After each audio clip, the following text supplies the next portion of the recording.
Hi, good afternoon, everyone. My name is Dr. Johanna Brown.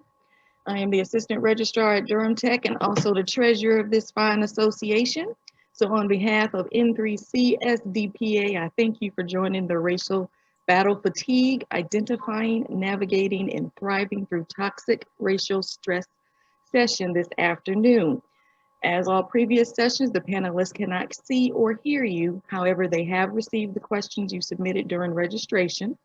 Please submit any additional questions using the Q&A or add participatory responses using the chat feature at the bottom of your screen. I will be submitting those as time permits, and the panelists will be able to view those as well. At this point, I would like to turn the session over to our facilitators, Abraham Donez, Associate Dean and Registrar at Durham Tech, and Jairo McMeekin, Dean of Student Learning at Central Carolina. Gentlemen, the floor is yours. Thanks, Doc.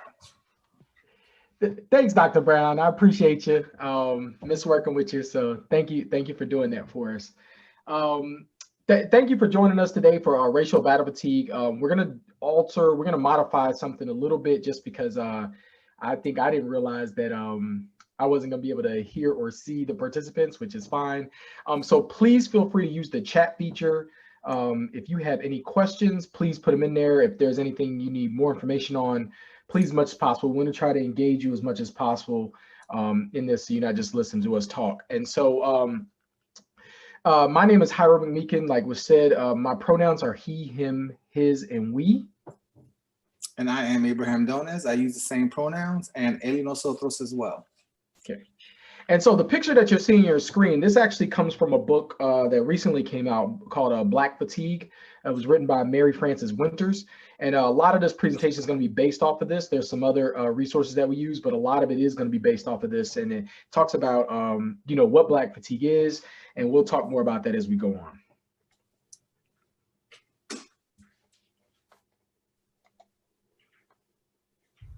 The American Civil Liberties Union in New Jersey has responded by tweeting that this is not about hair, this is about race.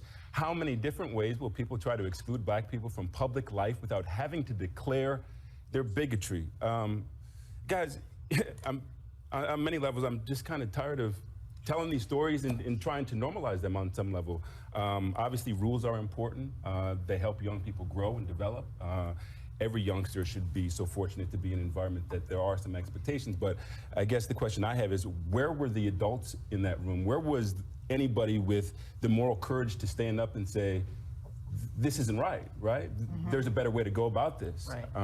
And I think that's what we're hearing a lot online, a lot of questions about that. Yeah, and I mean, in all of this, though, who emerges as a hero is the young man himself, who, despite being pretty clearly upset, went ahead and won.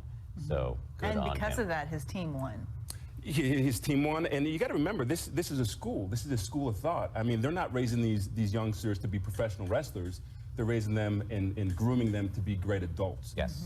There's been other examples. You look at 1946, the Penn State football team had an opportunity to play down south. There was issues related to Black players on that team. They took a team vote and they stood up for what was right, and they sat that one out. And I think that when you do that, when you take the right steps forward, you always win. Important story on a Saturday morning. Zach, we really appreciate Thank you guys so much. Thank you. Hi, everyone. George Stephanopoulos here. Thanks for checking out the ABC News YouTube channel. If you'd like to... All right. So that resonate with anyone? That evoke any particular emotion? You can go ahead and list it in the chat if so. That was a very public incident that took place eventually, because a news reporter actually had recorded it and then put it out on social media, and then of course it garnered more and more attention. And so hopefully this is kind of a small segue into this whole conversation about racial battle fatigue or Black fatigue as we go through this conversation. Yeah, not only sad, but also angry as well. Absolutely, Tanya and Ashley, thank you. So what are we hoping to accomplish today? We want to talk about racial battle fatigue, especially from the Black lens and its effect. And then how do we help ourselves? how do we support our colleagues and the employees at our institutions? And then how do we support our students? What are ways that we can strategically position ourselves to make sure that our students' needs are being met through this conversation? And then hopefully we'll be able to answer any questions or engage in conversation with you all towards the end.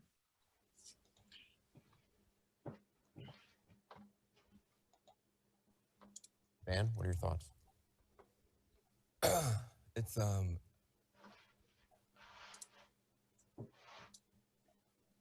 well, it's easier to be a parent this morning. It's easier to be a dad. It's easier to tell your kids character matters. It matters. Telling the truth matters. Being a good person matters. And it's easier for a whole lot of people. If you're Muslim in this country, you don't have to worry if the president doesn't want you here. If you're an immigrant, you don't have to worry if the president's going to be happier to have babies snatched away or send dreamers back for no reason. It's a vindication for a lot of people who have really suffered. You know, the I can't breathe. You know, that wasn't just George Floyd. That was a lot of people that felt that they couldn't breathe. Every day you're waking up and you're getting these tweets and you just don't know, and you're going to the store and people who have been afraid to show their racism are getting nastier and nastier to you, and you're worried about your kids and you're worried about your sister. And can she just go to Walmart and get back into her car without somebody saying something to her? And you spent so much of your life energy just trying to hold it together. And this is a big deal for us just to be able to get some peace and have a chance for a reset. And the character of the country matters. And being a good man matters. You know, I just want my sons to look at this. Look at this. You know, it's easy to do it the cheap way and get away with stuff, but it comes back around. It comes back around, and it's a good day for this country. I'm sorry for the people who lost. For them, it's not a good day, but for a whole lot of people, it's a good day. Dan, what are your thoughts? It's And so Tanya, I would have to agree with this sentiment because it did bring a lot of emotion when I saw it as well, for the same exact reasons. Some of you who know me personally know that I do have Black children, and holding that thought in and holding that perpetual pervasive thought throughout these years became overwhelming. And so to see him on a national platform share that emotion was really a moment of release, because at least I knew I wasn't the only one feeling that way. But it was also pretty scary that we have to walk around with so much of that built up within us. And so now we're going to move in a little bit to start describing what racial battle fatigue. And so that encompasses a lot of people that, you know, depending on how you identify, there's different components that make that up based on your identity. But Black fatigue is more so how it impacts the Black culture. And the reason we want to focus on the Black culture is just because when we look at across the diaspora of different things that the United States, usually people that identify as Black usually end up at the bottom of a lot of these statistics and things of that nature. So we felt like if we can focus on that, and we can rectify and right the ship with some of those things, that it can also benefit everybody else. So a lot of this is going to be based off of, again, the book, The Black Fatigue by Mary Frances Winters. We just want to pull some things out and just really start explaining that. So what Black fatigue is in general, Mary Frances Winters, this is her definition. And so it's the repeated variations of stress that just cause, a lot, and it's passed from generation to generation. It's always with you, so you're always thinking about your identity. W. Du Bois speaks about this in The Souls of Black Folk, and so it's the souls, S-O-U-L-S, because he talks about the wearing the mask and having a double consciousness, the consciousness of who you really are, but then also the consciousness that you have to display to the world. It's also the constant fatigue of not knowing whether or not you're going to come home, or somebody that's close to you, somebody you care about may not come home, depending on different things that are happening and depending on where you live, right? And so something that a perfect example of this is having the talk. And so depending on what community you identify with, having the talk. So as a father of a 18-year-old Black male and a 5-year-old Black male, with the 18-year-old, I've had to have the talk where it's, hey, you know, if you ever get pulled over and you're in a car, or, you know, if the police are asking you questions, these are the things that you need to do. And you have to have that talk, not because, you know, just in general knowledge, is because, you know, you definitely want to try to keep them safe, and, you know, just making sure, hey, make sure your hands are always visible and all these different things. And so some folks don't have to have that talk, but, you know, there's a lot of folks that do. And so, you know, I got part of that talk in different ways, but, you know, those are things that you learn. So just thinking about what Black fatigue is. Another big component of it is what's called place-based fear. So when you have to think about the places where you may not feel welcomed, and just let me go back a little bit with me and Abe. The way we present is we try to be as transparent and vulnerable as possible, because we feel like by us allowing us to share, you know, our experiences and what we know, that it actually pulls people in, and so they can understand and also want to maybe possibly share their experiences. So place-based fear, that basically, you know, based on your ethnicity or race, there's places that you have to think about, like, where can I go, where can I not go? And that's a real thing. When I first left my last institution and was moving to my current institution, I had a number of folks at the campus tell me certain places where I should look for houses and places where I shouldn't look for houses. And so, you know, I appreciated that, but that's a reality. And so you have to think about your own experience and the privileges that you possess. And if you've ever had the experience that where people saying like, oh no, you definitely don't want to go in this area or that. And depending on the context of that, right? So is it because the reputation of that location, or is it fear that, you know, something may happen to you, and then those things of that nature? So again, just something to think about. And so these are some questions that especially Black people have to ask. Is it okay to go to that part of town? Is it okay to visit that country? How do they treat Black people there? So these are things that are real conversations that need to happen in relation to Black fatigue. And so when we think about Black fatigue and its impact on health, one thing is stress, and stress is the biggest component, right? And so stress, there's plenty of research that shows that stress gets into our cells at a cellular level, okay? And then not only does it cause Black people to age faster, it also does damage, internal damage that, you know, can lead to other health disparities and diseases and things of that nature. And so not only like what you're consuming, but, you know, also that stress, where's that stress going? Because it becomes a part of you, and that energy, you have to deal with it, right? And so part of things that can raise that stress is when people that identify as white say they don't understand what Black fatigue even is, or why you would even experience, right? So that can cause a level of stress, because it's like, man, you can't even acknowledge like what I'm actually going through. And so just thinking about that, and that has a big toll on even our life expectancy, right? So there were some studies done before where there was actually the biggest gap in 2001 between Asian females were at that time the longest living, had the longest average lifespan.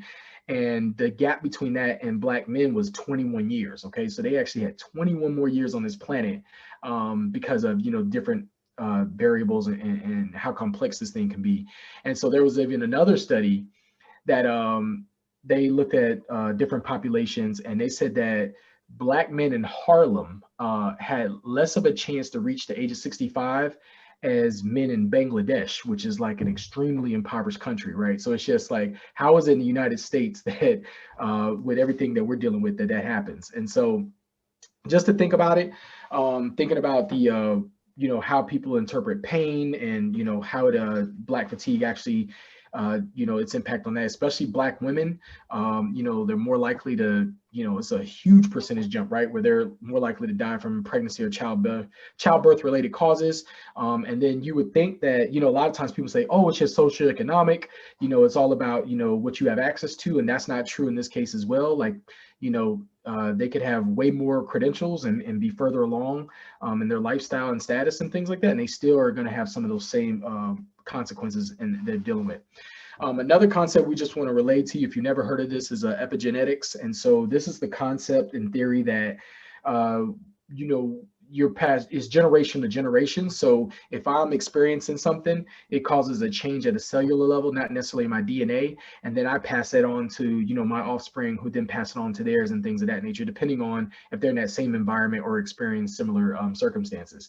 And so epigenetics just really says that, those folks pass on those different things. And so there's a number of studies done at different universities that have followed up and talked about, the impact that it has on us at a cellular level and, how that manifests itself in different ways.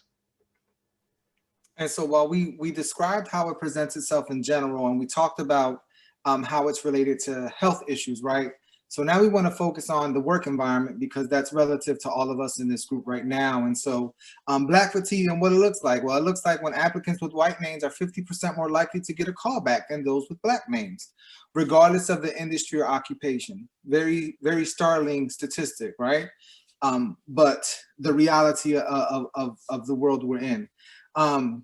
When people of color, when Blacks are serving on DEI committees, and they do it in addition to their regular functional responsibilities, and then the ability to balance the work and life becomes very challenging, right? And most of the time that time invested in that work is often uncompensated, excuse me. And so what do we do as institutions, and what do we do as our leadership to take notice and maybe consider that the additional work that we are servicing in and provide fair compensation for it. Not only is the work hard and challenging, depending on the environment that you're in, but at times you can be easily overworked. I think this next statement is pretty common, unfortunately, for many of us, right? If I can just learn to express my tone and how I'm speaking, or if you had said it with less anger, maybe you would have been heard. And so we try to socialize not showing too much emotion in the workplace, and how does that impact us, and what is it contributing to in regards to our frustrations, our stress, our inability to be our authentic selves in our workplace, in our environments. And then when you do convey messaging in this way, you're seen as the angry Black woman, or you're a threatening Black male. And then finally, when it just becomes unbearable, right? And when you have just so much microaggressions in the workplace on a daily basis that you're just tired. You're tired of being tired. When do you let them go? When do you speak up? Are you able to speak up? And what is the interpretation on that part of the aggressor? That you're being too sensitive? It is clear that Black fatigue impacts us in so many different ways, but this is one area that we need to kind of lend some attention and focus on, so we can try to better support our colleagues, but we can also create a different institution in how we are supporting each other. Yeah. And so Abe was just talking about this term microaggressions, and so we want to address that as well, because the current literature, microaggressions was a term created in like the early 70s. And so it's since then started going through some evolution and transformation. And so now people are like, taking off the micro, because they said like it has an impact, and that impact is felt more than on a micro level. And so with that being said, we want to show you some just examples of what this looks like. And so micro assaults are like conscious, deliberate, and these are things that are based off of exactly what I think or how I feel. And so these are just some examples. When somebody is sharing something and then somebody wants to do that tone policing, where it's like, why are you so angry? They always want to put people on the defensive, like, why are you playing the race card? And so it's, but if race was an issue, then I wouldn't have to even bring it up, right? And then, you have so much passion. And so again, back to the tone policing. I don't think the hairstyle, and it's sad that people have shared with me that they've had these experiences where I don't think their hairstyle is appropriate, or something about their hair, and it's so sad that there was a law that was still waiting. It's only been adopted by a couple of states, the Crown Act. So if you're not familiar with the Crown Act, I would look that up as it relates to even the video we saw, the first video we saw with the wrestler. And so the Crown Act just protects people from being discriminated against based on how they want to wear their hair, right?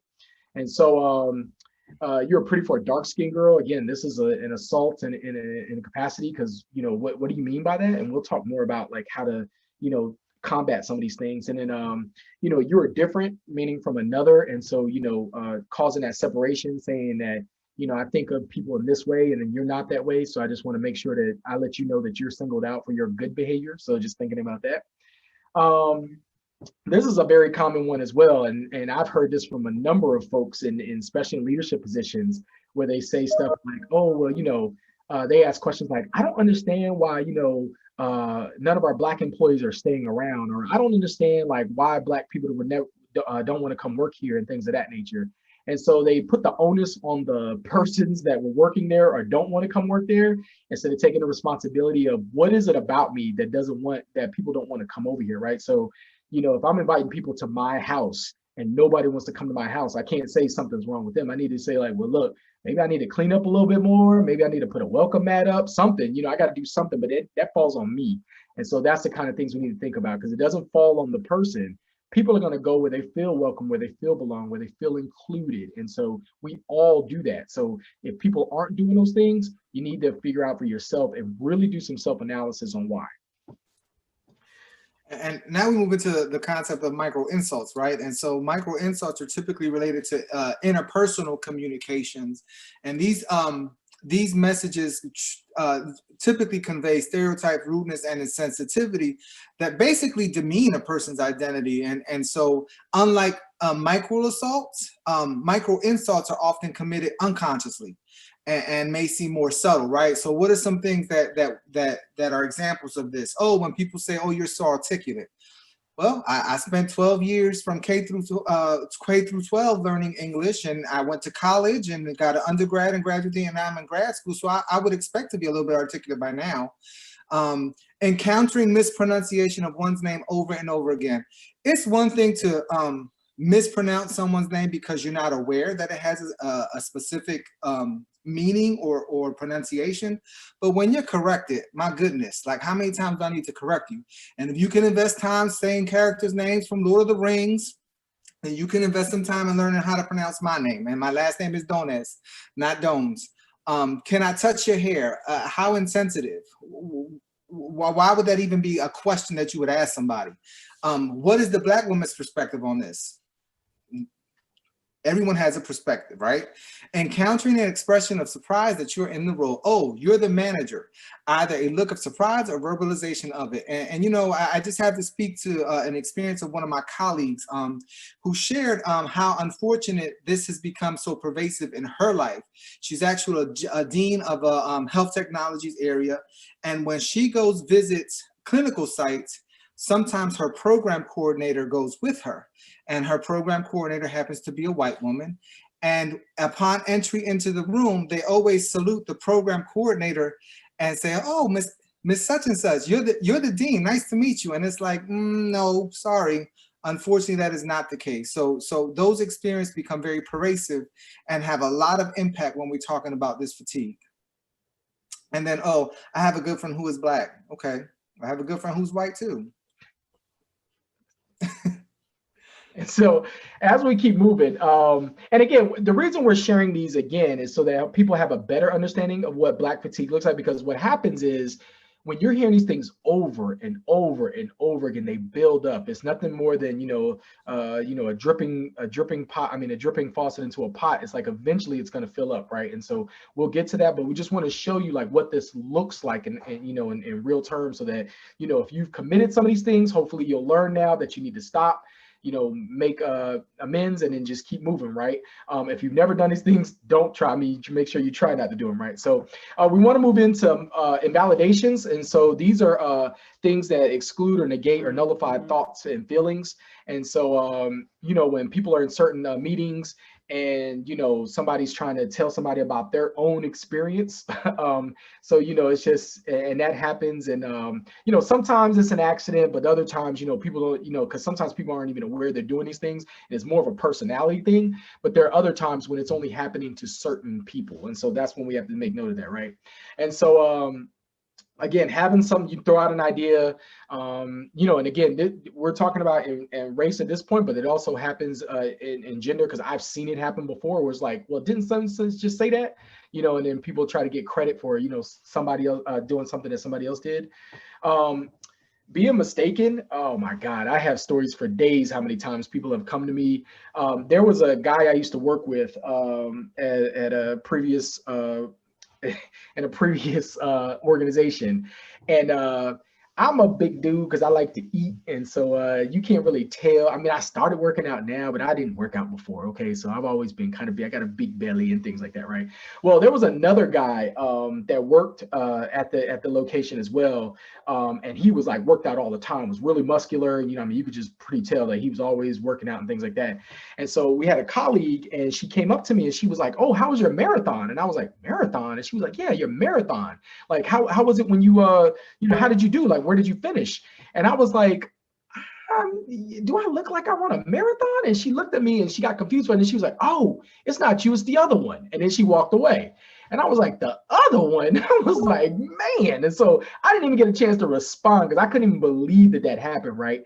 And so our paths never crossed or anything like that. And I was like, I don't even have time to send an email. I probably should have, but I didn't. It was just like, But again, that was an invalidation, right, of me, because I don't exist. It's only one of us that exists. And, we can't be two separate people, right? So, and we look nothing alike, right? Except for both of us don't have any hair on top of our head. But outside of that, we look totally different. Again, I told you this person's like really in shape and buff and things like that. I hope to get there one day, but it's just how it was. So yeah, just give me an example.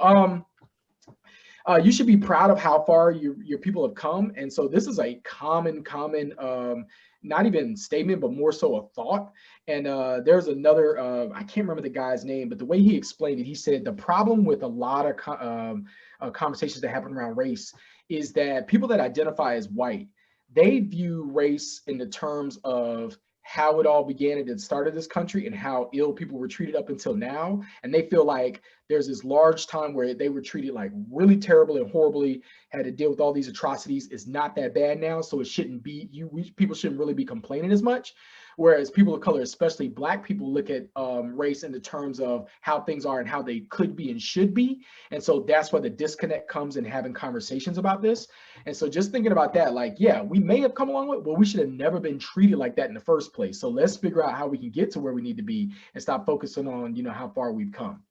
If I can jump in, Haider, I think the other piece of that is what has transpired from what used to be to what is now, right? And when you start making those comparisons, and when we start looking at the opportunity gaps and the achievement gaps in our students of color, this has manifested itself in so many different ways, and that's critical in this conversation. Yeah, and so even just to give you another real example is, home ownership. So home ownership between, I think it's like the 80s and now is pretty much stay relative, the percentage. Like, yes, we've grown in population, but the percentage has not increased. So it's just like, what happened then is still happening now. So you just got to think about those type of things. Again, just thinking about meetings that, you should have been in, that, you weren't included in. When you get into a meeting, you're not allowed to, express your viewpoint unless it has something to do with, your identity. And so just thinking about that, like, those are invalidations. And then, when people like invalidate what you're saying, right? When they say stuff like, "Oh, this happened to me too, so, it can't be that." And it's just like, well, again, don't try to take somebody's experience away from them. I mean, that's their experience. Acknowledge that and just let that be. You don't necessarily have to try to undercut that by saying like, "Oh, well, this happens to me too, so it's not really relevant to, what you're thinking or saying." Woosah. Woosah. Woosah. Woosah. Woosah, woosah, woosah. Woosah, woosah, woosah. Woosah. Woosah. Woosah. Woosah. Okay.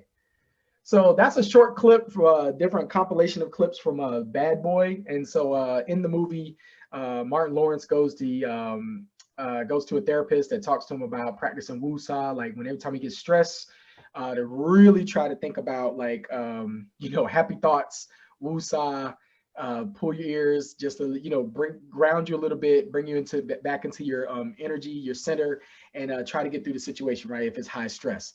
So we're just showing that as, just a possibility. And so what we want to talk about is what we have what's called the POP. So we talked about invalidation, assault, and aggression, right? So now we're talking about POP, and POP is what's called the pile-on principle. And the pile-on principle is what I was talking about earlier. That bucket, you're always getting something. You're always getting. It's almost another term they use is death by 1,000 cuts. So you're always getting, inundated with messages or things like that. And sometimes people don't understand when you finally, if you get to a point where you blow up because you can't contain it, they can't understand how something small they may have done or they perceive as small caused that reaction. What they need to understand is that the pile-on principle, if I stub my toe and let's say my toe is swollen and then I walk and, my 5-year-old son decides to run up to me and jumps on my toe, right? It hurts. That sucks. I put something, I decide to go put my shoe on. There's a toy in my shoe. I hits my toe again. That hurts, right? So now I'm feeling this toe. I messed around, got out the car wrong, tried to close the door. It slammed on my foot. I felt that again, right? And so again, if I get to the office and then all of a sudden somebody like happens to just, bump into me and they step on my toe and I'm like, please stay off my toe, and I react, it's because you got to think about you weren't aware of all the times that led up to that, right? So it's, again, we have to pay respect that if somebody's there's usually a reason for it. People just don't blow up. Well, I mean, some people may, but there's reasons for that, right? And we'll talk more about that, but just understanding that there's a lot of stuff you got to think about, all these things that we shared. Sometimes I've been in situations where I've had multiple microaggressions in one day, multiple invalidations in one day, right? Sometimes it's spread out, sometimes it's not. And so you have to just take that into account when we're talking to other folks. We want to talk about the concept of RAB versus BAR. So, if you find yourself in these situations, how are some ways that you can deal with this? Most people that until they're trained deal with high stress situations by using RAB. Something happens, they immediately react by attacking without trying to think about it. It's like, oh, you said this about me, and then they immediately attack back. And then after they think about it, they're able to calm down, right? And so that's not necessarily the best way to handle that, because again, once you say something, you can't exactly get it back. One of the things we want to try to share with you is to try to reverse this. So instead of doing RAB, doing BAR, which is when you breathe, acknowledge, and respond. So if somebody says something to me, taking a moment just to collect my thoughts, take a breath, okay? Because there's so much power in being able to take a breath, right? Acknowledge it. Doesn't mean you have to respond right then and there, but acknowledge it. So, if somebody was to say something offensive to me, take a breath. I can tell that person, hey, Abe, what you just said or what you just did, I didn't appreciate, but I'm not in a space to talk about it. I'll connect with you later, and walk away, all right, and remove myself from the situation until I can get in that space. And then go back to, hey, Abe, what you said earlier I thought was pretty offensive. I know that may not have been in your intent, but that was the impact and how I felt. So, maybe next time you could think of another way to, express this or something like that, and let's just go from there. And again, just trying to go from there. But yeah, go ahead. I think the other thing that we need to consider is our brand and our reputation as it relates to this approach, right? Because unfortunately, RAB has caused many challenges for many professionals, depending on where they are in the trajectory of their careers. More importantly, with social media as prolific as it is, that approach has not lent itself well in so many different situations where you have people resigning from their jobs or forced to leave their work simply because of that approach. And so we're also talking about our own well-being, but also preserving our professional brand and our character as well. Yeah. So that's one way to do it. Another way is the Raven approach. And so we just want to share because maybe one works for more than the other. The Raven approach says that we redirect. So somebody says something, you automatically want to direct the attention to what was said and not the person.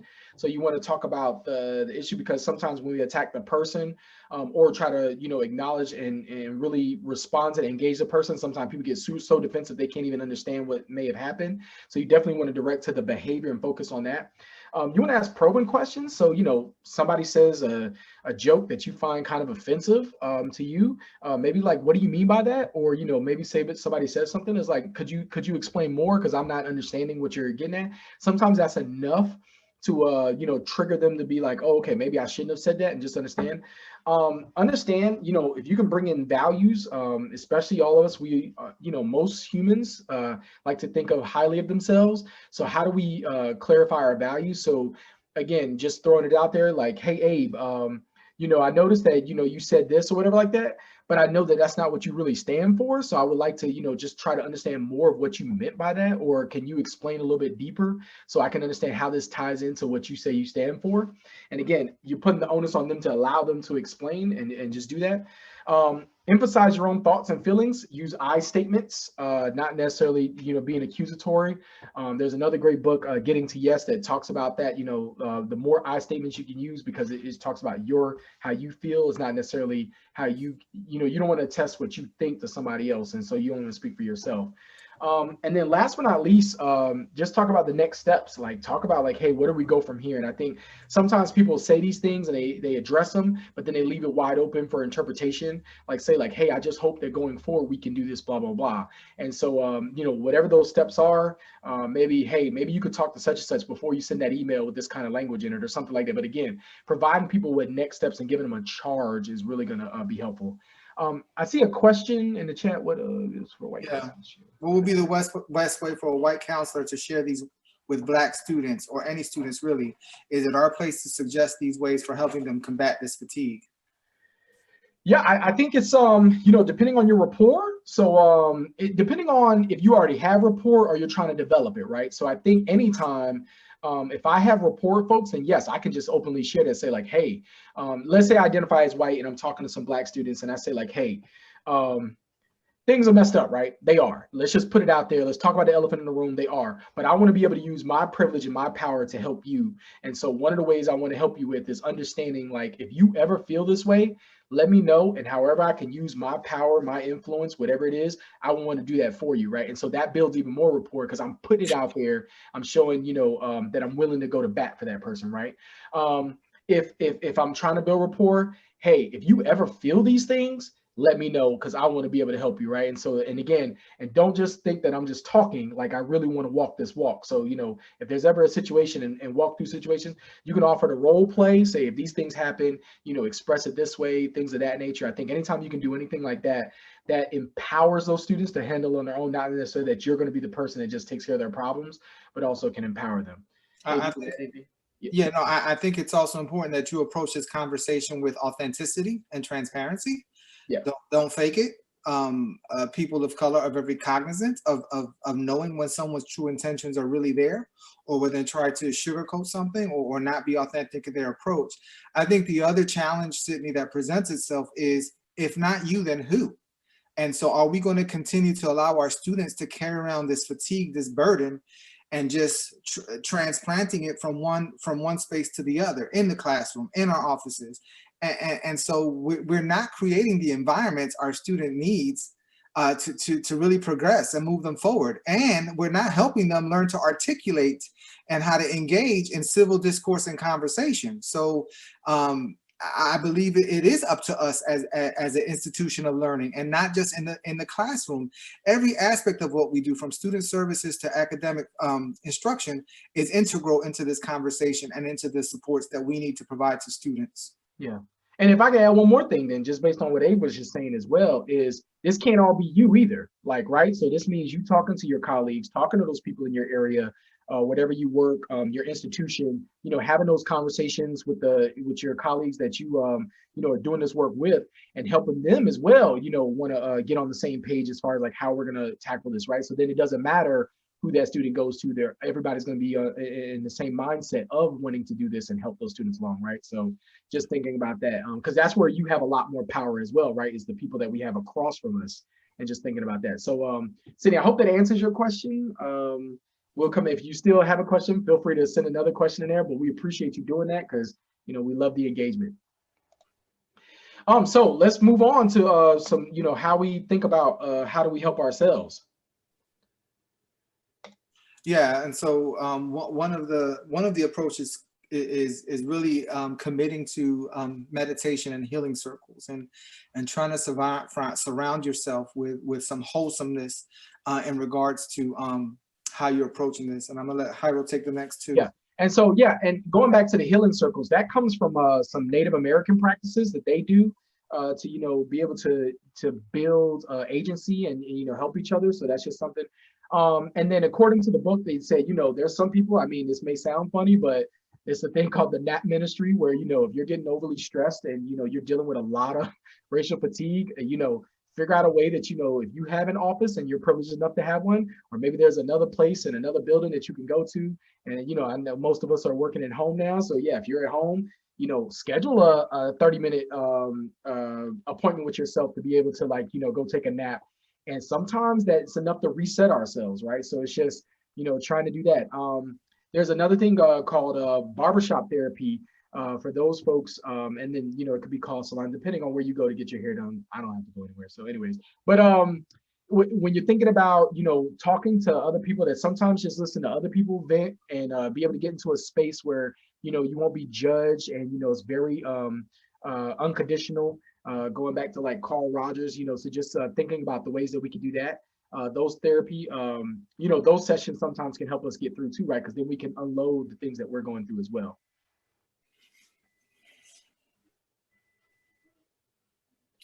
And so what are some other measures? Well, there's professionals who can help with managing the state of mind, and always seeking professional support is extremely important. Many of us who are working at a community colleges have benefits through our employer that provides counseling sessions, and absolutely take advantage of those opportunities. And then determining where your safety network is and rely on it. Some of us have some really strong relationships with our colleagues on our campuses. And so where is that safe space, and where is that opportunity to engage in conversation where you're not feeling threatened, or, you know, won't be held against you, where you can just lay this on the table. It's discussed, it's talked about, it's released, and then you can walk away from it, kind of resetting your mind. And then I see Dr. Brown added a comment. So in addition, go ahead. In addition to a person being informed they have created a microaggression towards someone else, there should be a discussion and exploration of why it is offensive, dehumanizing, and unacceptable. I identify as a person of color, and while I would certainly want someone who committed a microaggression towards me or someone else to be aware of what they did, I also am not always going to have the energy and desire to have that conversation then. Amen. I agree with you 100%, or maybe at all, for sure. But then at the same time, I think about this perspective that if I don't have that conversation, how is that situation going to change? So I feel like I could get stuck hypothetically and in that place. And I would just say self-preservation is most important, right? And so you have to think about your well-being in that moment. If you don't have the energy, which means you really don't have the capacity to thoughtfully think about how you're going to address the situation, which you might make the situation even worse. And so walk away. Find time to yourself, find time for yourself, and heal from that. And then, then approach the situation if you feel that it's going to be perpetuated again, or if you know that cycle will continue some way, somehow. It is absolutely our responsibility to bring it to someone's attention. More poignantly is, what if they don't recognize that they're even perpetuating the behaviors? And I think that's where the conversations become critical, where some people are acting in a certain way and they're unconscious of the behaviors that they're exhibiting and how it impacts other people around them. Yeah. And so I think, again, you go back to that Raven or that bar approach, where it's like, again, I didn't say there was a time limit. You know, if you acknowledge it and just tell them like when you are ready, you'll come back to do it. But I think at some point you do, because I mean, if you don't, like, you know, going back to what Abe said earlier, just to reiterate, is like, you know, if not you, then who?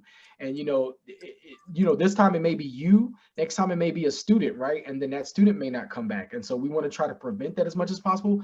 But at the end of the day, you have got to protect yourself, number one, just because, you know, you can't pour from an empty cup. And if somebody is sapping that energy from you and taking from you where you can't focus on other things and really having to deal with black fatigue or racial battle fatigue, yeah, it's not going to do anybody any good, right? So I think sometimes, I know personally for me, I have Abe in my life, and I have some other folks that I meet with on a regular basis that I'm able to, like, you know, vent and tell some things to, and then, you know, they help me reorganize my thoughts and recalibrate, you know, my spirit to where I can feel like, okay, you know, like, yeah, maybe there's another way to think about this and do this. The other thing I always, even for my personal self, is I always tell myself is that hurt people hurt people. And so, you know, there's people that say things, and whether it's intentional or not, that, you know, they are hurting. And so maybe they thought that was just the best way to release that, and it's not. And so, you know, definitely make sure, because you definitely want to hold the line as well, you know, because, you know, whatever gets accepted will get repeated. So, you know, it's definitely trying to figure out the ways, and it's not easy, you know, so I don't want to make it sound like it's just easy and be flippant about it. It's just, you know, but we do have to try our best to try to do those things. The last thing we want to show you about helping yourself is, you know, just as a metaphor, is that, you know, don't try to, you know, be a bucket where, you know, you're collecting all these things. That's something I had, you know, some trouble running into. You know, in my current position, I do a lot of different work with equity and things like that. So I have a lot of folks that share different things with me, and I have to remember not to absorb everything that they're giving me and try to hold on to it in any capacity, right? Like, I do what I can for it, and then I have to move on, because, you know, there'd be too much to really hold on to. Oh, thanks for that, Dr. Brown. And so what, you know, the metaphor that we got was like, don't be a bucket, be a pipe. So, you know, let those things come through you. Don't necessarily mean to hold on to them. And so just thinking about that. And so thinking about how to be supportive, number one is that, you know, Black, Indigenous people of color, BIPOCs, if you've never heard that term, now you have. And so just thinking of that, they're not monolithic. Everybody's their own individual, can't speak for another. So, you know, that maybe as a group, there are some things that, you know, span the whole group, but at the same time, you got to still remember that person is a person and an individual. Addressing sublime ignorance, that's another term that's in the book, and it really talks about you know, understanding that you can't just be ignorant to this, and you can't just admit and say like, oh, I just didn't know, or I'm not aware. And a lot of that happened this summer with a lot of people, especially after the murders that took place across the country. A lot of people were like, oh, I didn't really know it was that bad. No, you knew it was that bad. Now, you may not have known how to address it, but you knew it was bad. And so, and the easiest way to think about that is, you know, just thinking like, you know, what you would want to be a Black person within America, you know, at those times, or in other times as well, right? And if you pause, or, you know, sometimes doubt whether you want to be, there's your answer right there. Okay, so it's something that we got to, you know, really address. Don't be a Karen. That's a colloquial term, just for those folks that are, you know, going out of their way to police people of color, mainly Black people and stuff in their communities. And so, you know, going above and beyond to try to make somebody feel unwelcome and feel like they don't include. And so that's just something to think about. And then, you know, commit to being an anti-racist. So, you know, even Kendi talks about, you know, it's not enough to just be not racist, that say like, oh, well, I don't do anything to anybody. And, you know, by not doing anything, you're actually still participating in the system and the process. So, you know, making a commitment that I'm going to do what I can when I can to, you know, stop some of these things from happening. Some other strategies is trauma-informed care approach. And if you're not familiar, it's basically trying to reframe the lens of how you're thinking. I've supported foster children. I've adopted a few, and I continue to support foster care children. And I have to approach supporting them in this way, that I have to think about their experience and what they've lived through in order to better understand why they may be acting the way they are, or what is happening to this person in regards to this specific situation. And it's not an easy thing to navigate. Sometimes you really have to take yourself completely out of the situation, because your thinking is one way and their experience is allowing them to react in a totally different way that you have no lens or no viewpoint, and you start questioning, well, what the heck? Like, how could this even be, right? I think another aspect of it is that it requires some self-discipline and removing your personal biases and those experiences from the equation. Don't think of it like you know the answer. Think of it as, what do I know about this individual? What may have they experienced in their lifetime? And how do I support them, or how do I help deal with this current situation? And then finally, being able to assess yourself, your attitudes and your aptitudes. The approach that we take in this work is extremely critical. And how do we establish safety and protection for those we're trying to support and work with? Commit yourself to doing more learning and more research about this topic. As educators, we should always be in the notion of trying to acquire more knowledge. And then finally, recognize the places that you lack and where there's opportunity for growth and development in regards to this work. It will go a long way for your colleagues, and it will go an even longer way for the students we support.